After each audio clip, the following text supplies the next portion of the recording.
Hello, everybody, here on the Kenan Kel Superfan page. This is going to be a very great video. I am joined here by a very special guest, Catherine Mangan, who played Janet on Kenan and Kel for 3 season 2 episodes. Episode 5, Haven't Got Time for the Paint. Episode 7, Ditch Day Afternoon. And Episode 10, The Crush. Catherine, how are you doing this evening?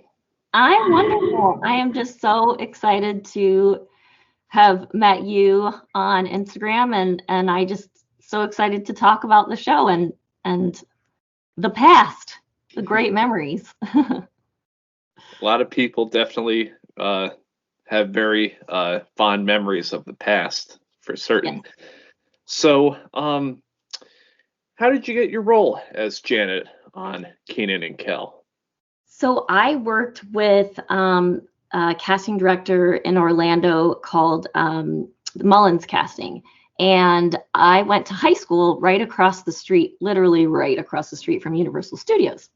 So it was called Dr. Phillips High School, and I was in the performing arts program there. And so my agent would call every once in a while and be like, okay, there's a last minute audition across the street at Universal. I need you there. They said, we need you to be nerdy looking, like dress nerdy looking and wear your glasses, because I am practically blind. Like I always wear glasses, but I didn't have them. And I was like, yeah. I had my contacts in. I was like, oh no, that I don't want to look too nerdy. So I was like, I'll just go over. And my mom drove me over. I was 14 at the time. And I did my audition, and it was just with the casting director, and they were like, come back tomorrow, but like wear your glasses and look nerdy like we told you to look. And I was like, oh, okay, because I kind of tried to dress up. And then came back and I think 2 more times, but they were like, congratulations, Janet, you got it.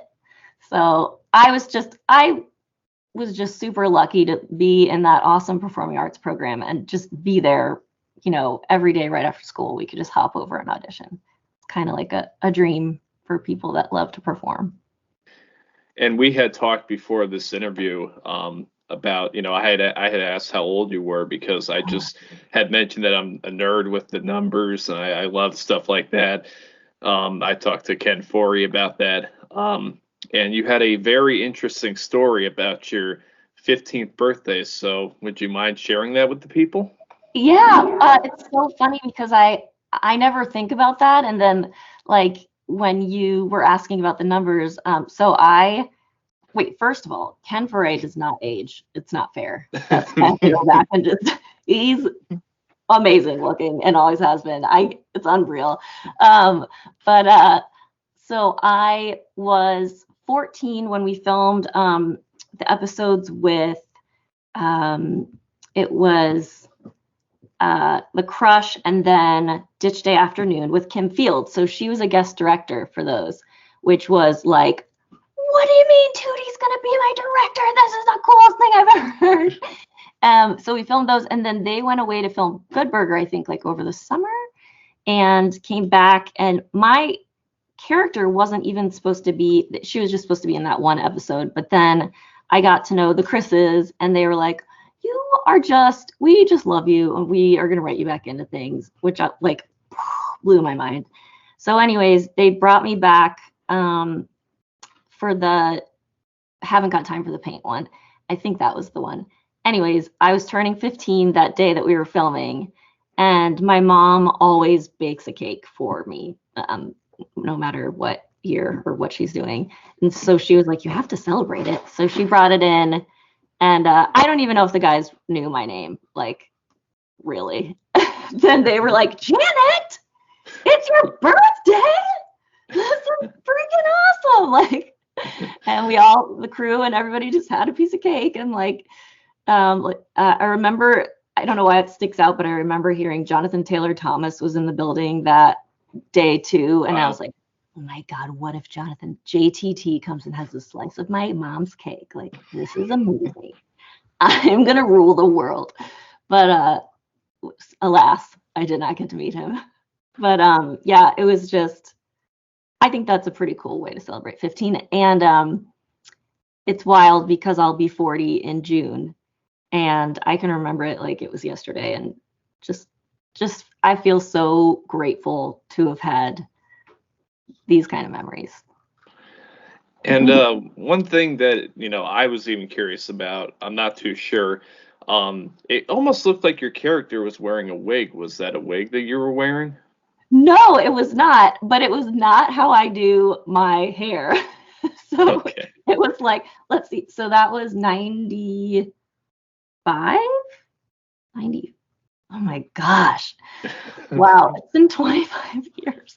The episodes aired in 97, so I would 90, assume 96, oh, sorry. 97. So 96, 97. Yeah. Right, because that's when I started high school. So yeah, I was a freshman in high school. No, so they just plastered my hair with hairspray. I think that was like the cool thing to do then. But I have like really fine hair, so I don't have a lot of it. And they just wanted me very coif. And I remember like the hair and makeup team and the wardrobe team were like, yeah, you're the nerd, but you're like the nerd that always wears short skirts. So we don't know. We're trying to keep you cute. Which I guess I'm thankful for.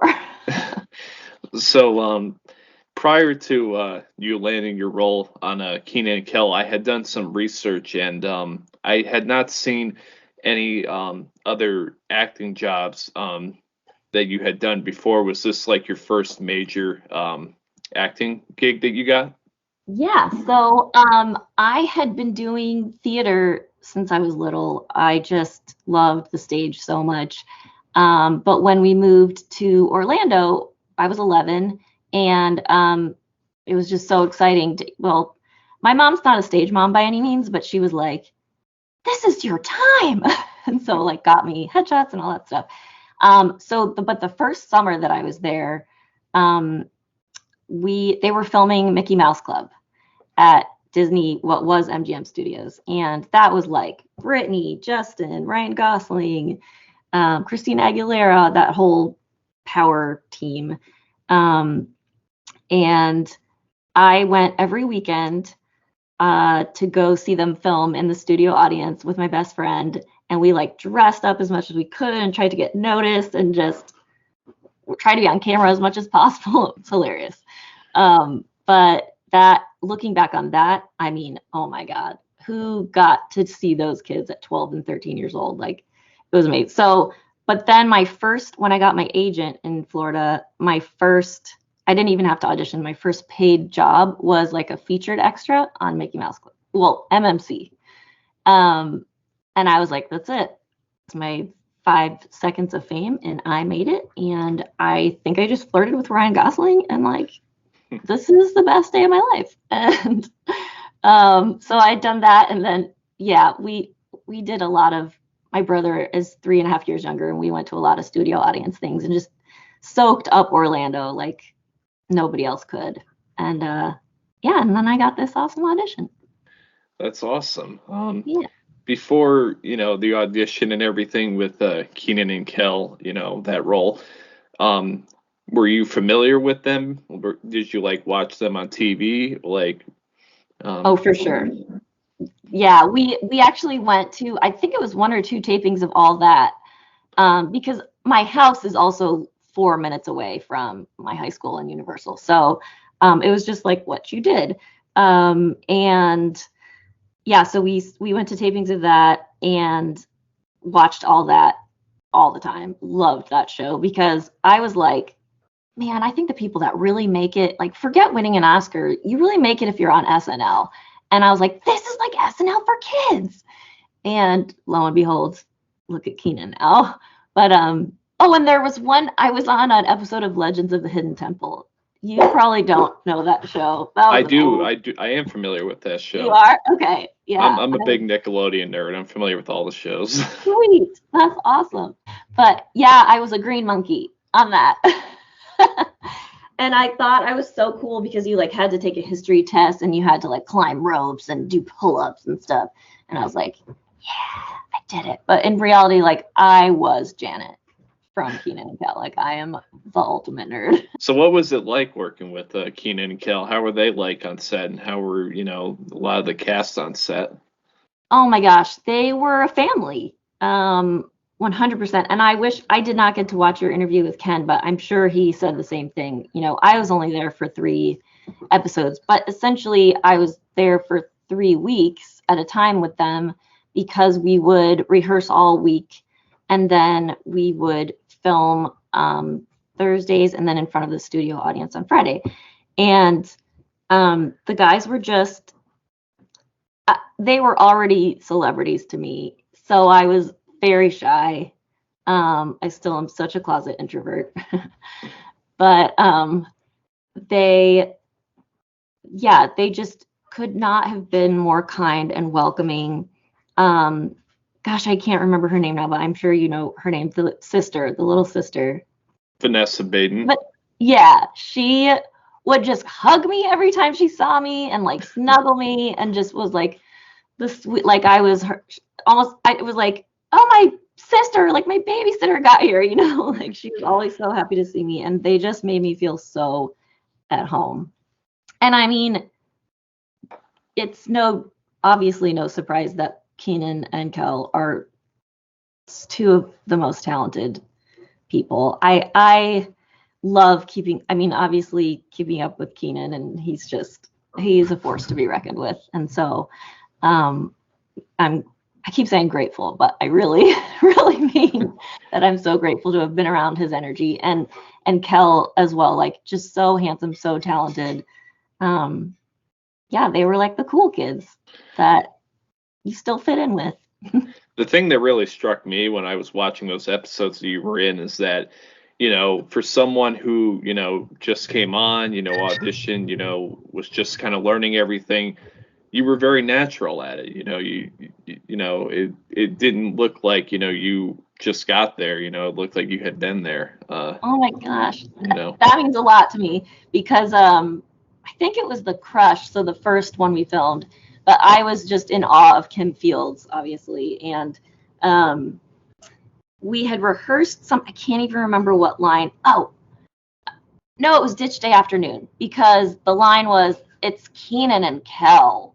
Like, and that was the only thing I had to say, but we rehearsed it, and then live studio audience day, she was like, can you do it again? And I was like, oh yeah. And then she had me do it like 10 times in front of and I thought the studio audience I was like, I do not belong to be here. What is happening? And then she was like, okay, nailed it. And I was like, okay, we can all breathe again. I'm sorry. Like, that was such a weird ism.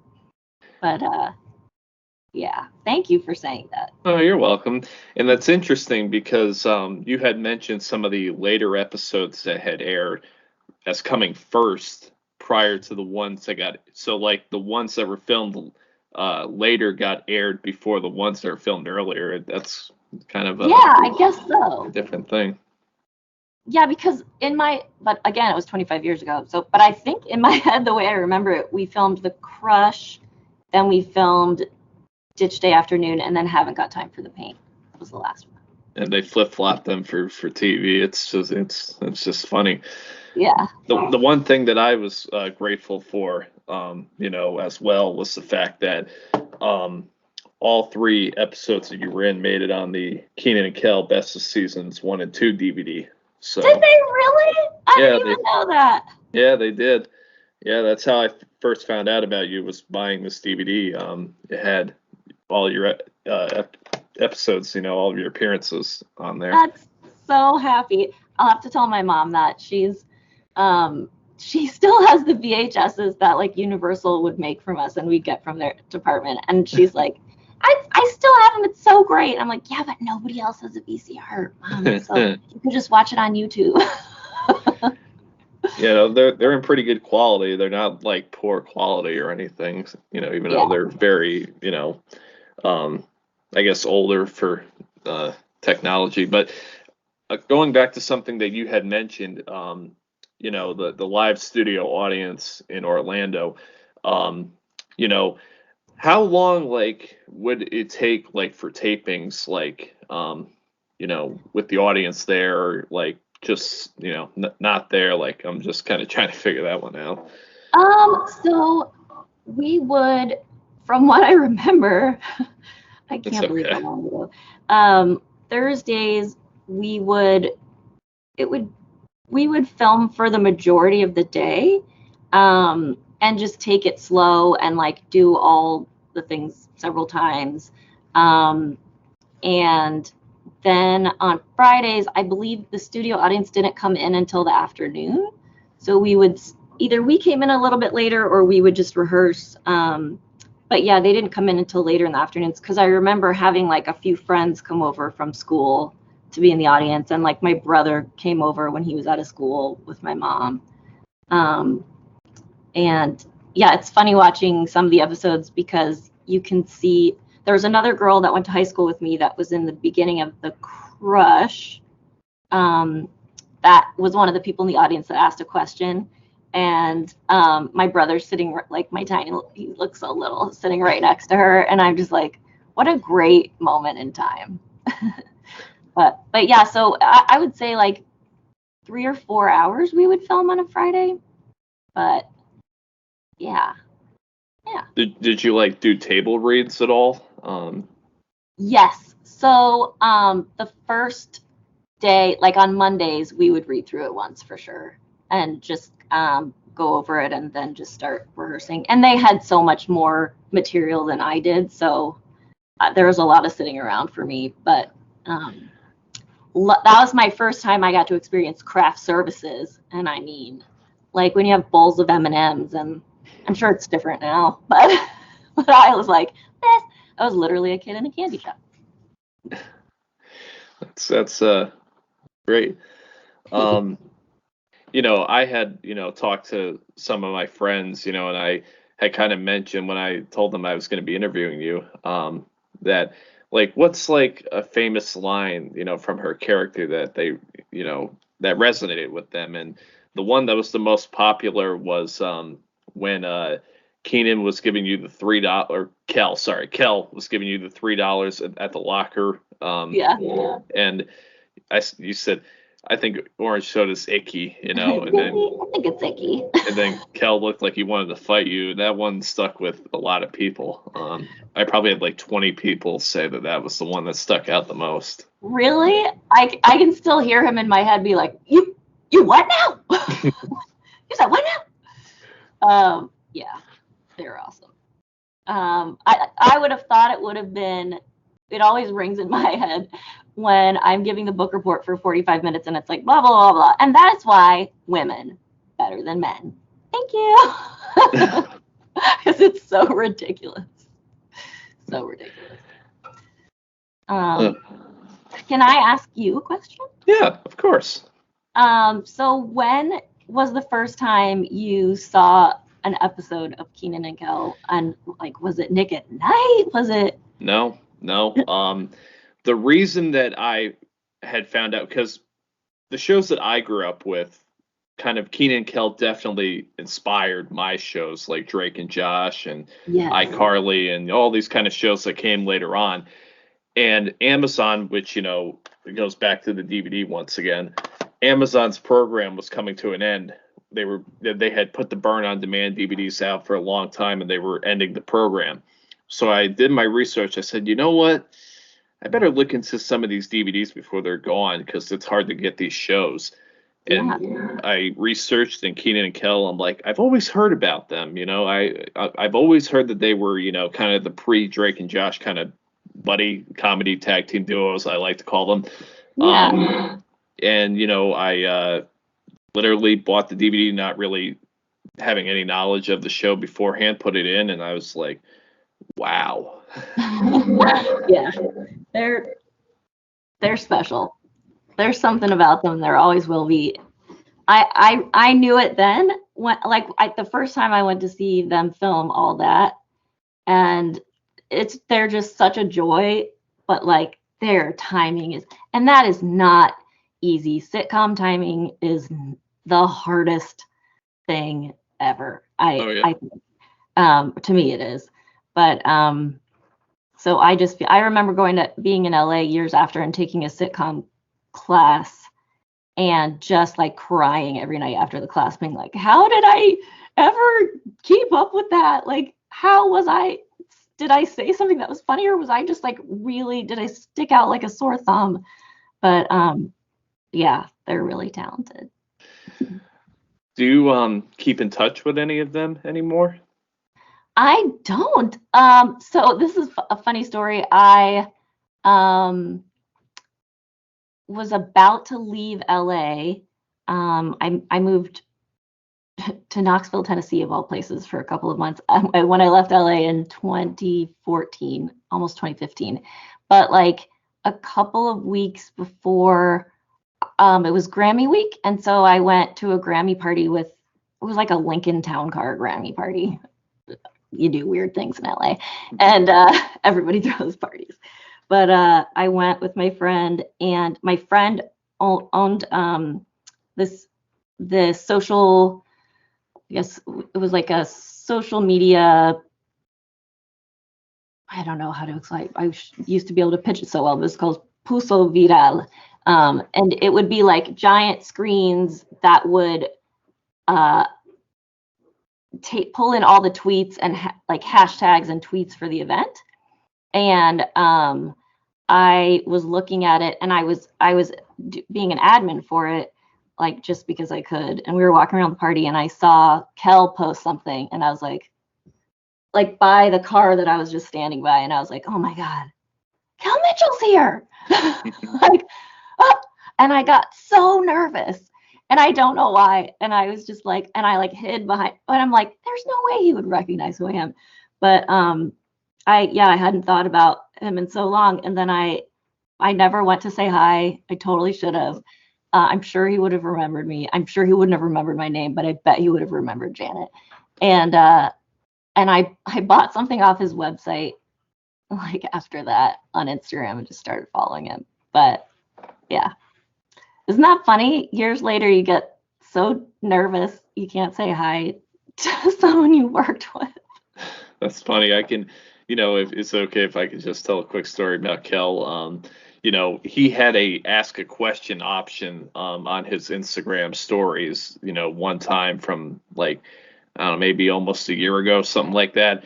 So this was when I first started my fan page, and I'm thinking, okay, I'll just take a crap shot here, put my question in. I'm sure he's got thousands of them. There's no way that he's going to actually see mine. And then what I had asked was, would you be willing to check out the fan page as a question? And then he screen recorded a clipping from the show. And this was, when I had first really dove into the page. And when I saw that, I didn't even know what to say. I was like completely floored by that. That is so happy. He's just like, he's such a beautiful soul, and his family is so beautiful. And I'm gonna reach out. I'm sure there's tons of people on Instagram doing so today. It's so funny. It said he was going live like a few hours ago because he's promoting something, and I was like, of all the days like that, he just popped up. But I'm totally gonna reach out and say something now after speaking to you, because it's just like, again, the memories. I mean, like, why not? But yeah. Yes, absolutely. Oh, that's so cool that he did that. That's totally just something he would do. Such a great guy. When you were on the show and you had mentioned your brother in the audience, and your friend, were there any other like family and friends that came to see you when you were on the show at all? Yeah, so I remember my best friend, or one of my close friends, her name was Samantha. We were really close. She ended up going to a different high school the next year, but she came that first time. My brother, my mom, my friend Matt Loria. I wish I had found the picture of us, because there's like a picture of us 14-year-olds just hanging out before the show. Matt actually is now very famous, but I think still living in LA. But yeah, Matt Loria, he was on that show Kingdom, the like MMA show. I haven't seen it, but yeah, it's funny that I remember him being there. And then my friend Mark came to that filming, and then we went to a rap, or I don't know which one it was, but there was a rap party, and I remember having the biggest crush on Mark. And I was like, do you want to come to the rap party with me? And he was like, yeah. And so I got to take my big crush to the Kenan and Kell rap party. So I was like, oh, yeah, this is awesome. I win. That's awesome. And, your time on Kenan and Kel is definitely remembered. Aww. Everybody, I think, who watches that show remembers, like, everything that happened if they're, like, a super fan like me. And it has truly resonated with people. Oh, that makes that. It's just so great to meet you. This is really special for me to be able to talk about it. And yeah, if you ever think of any questions or anything, I'm more than happy. It's so nice to reminisce on it. Absolutely. And I thank you tremendously for your time with me. It's been great talking to you, Catherine. Everybody, please go follow her. Her page will be in the description. Please go follow her and tell her that you came from the Kenan Kel superfan interview. Heck yeah. Is there anything that we can look forward to seeing you in the future, or is there any like projects or anything like right that? Now, I am just working hard with Google Fiber, and I'm working hard on my small business, This Princess Life. So if anybody wants to follow This Princess Life on Instagram, and you have kiddos, we do lots of lives and record events and story times and stuff. But yeah, I miss acting so much. So I don't know if it'll be the theater or what, but once life settles, which it never will, sometime soon, I'm sure there will be more projects coming up. All right, that's awesome. Thank you so much, Catherine, for your time. It's truly been an honor, and hope you guys have enjoyed this. And like I said before, please go give her a follow. She deserves it. Thank you, everyone. Thank you so much. You're welcome. I'll talk to you soon. Take care, everyone. Bye.